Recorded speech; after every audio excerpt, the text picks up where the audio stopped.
سمندر میں 21 میل کی یہ چھوٹی سی جگہ آبنائے ہارموز یا اسٹریٹ آف ہارموز ہے اور اس کا شمار دنیا کی خطرناک سمندری گزرگاہوں میں ہوتا ہے۔ یہ سمجھنے کے لیے کہ یہ پانی کی پتلی سی پٹی عالمی معیشت کو کیسے کنٹرول کرتی ہے، یہ جاننا بہت ضروری ہے کہ دنیا میں استعمال ہونے والے تیل کا 20% روزانہ اسی راستے سے گزرتا ہے۔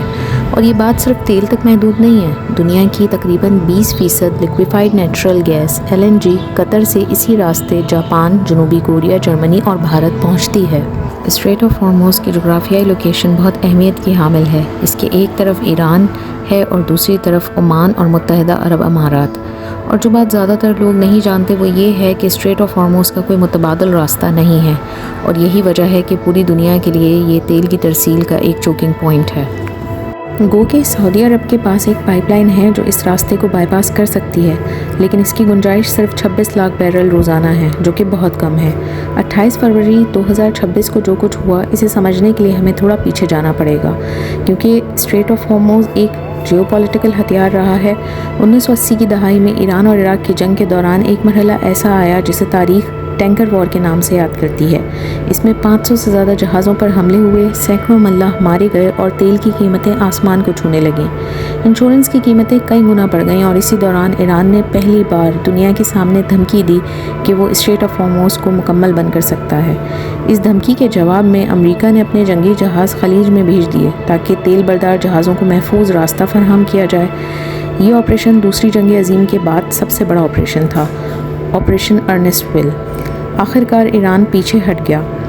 پھر 2012 میں مغربی پابندیوں کے جواب میں ایران نے ایک بار پھر اسٹریٹ آف ہارموز کو بند کرنے کی دھمکی دی، اور صرف دھمکی پر ہی تیل کی قیمتیں ایک دن میں 4% بڑھ گئیں۔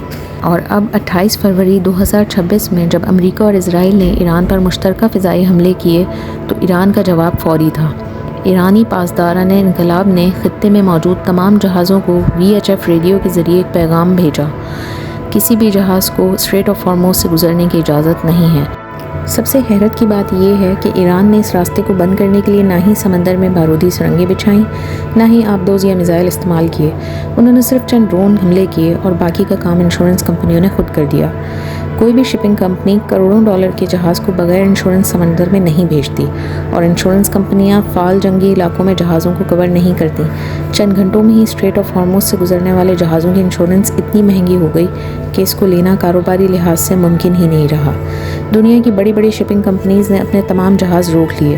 150 سے زائد جہاز اسٹریٹ آف ہارموز کے باہر لنگر انداز ہو گئے اور ٹینکروں کی آمد و رفت صفر ہو گئی۔ اس عالمی تیل کی ترسیل کی بندش سے معیشت پر جو ڈومینو ایفیکٹ ہوا، اس میں سب سے پہلے تیل کی قیمتیں آسمان سے باتیں کرنے لگیں۔ جاپان جیسے ممالک جو اپنی ضرورت کا 95% خام تیل مشرق وسطیٰ سے حاصل کرتے ہیں، ایک بڑے توانائی بحران کا سامنا کرنے لگے۔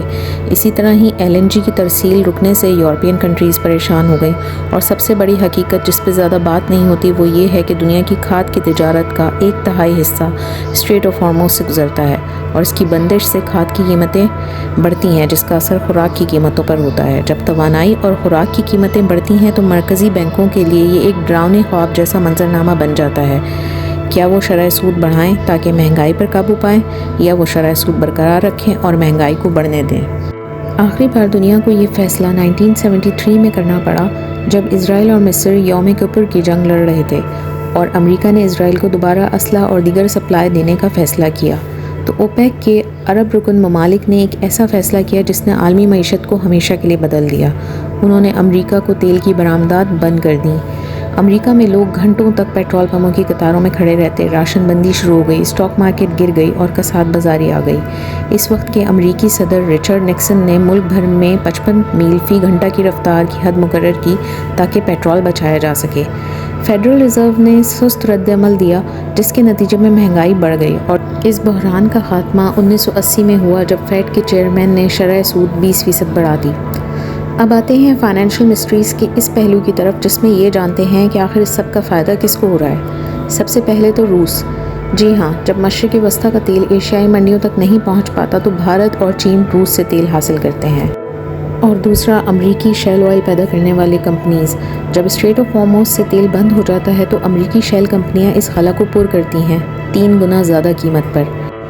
اور اب آتے ہیں اس کہانی کی آخری مسٹری کی طرف۔ وہ یہ کہ اسٹریٹ آف ہارموز ٹیکنیکلی 21 میل چوڑا ہے، لیکن وہ سمندری راستے جہاں سے اصل میں آئل ٹینکرز گزرتے ہیں صرف 2 میل چوڑے ہیں، یعنی کہ 2 میل پانی عالمی معیشت کے چلتے رہنے اور انسانی تاریخ کے سب سے بڑے توانائی بحران کے درمیان کھڑا ہے۔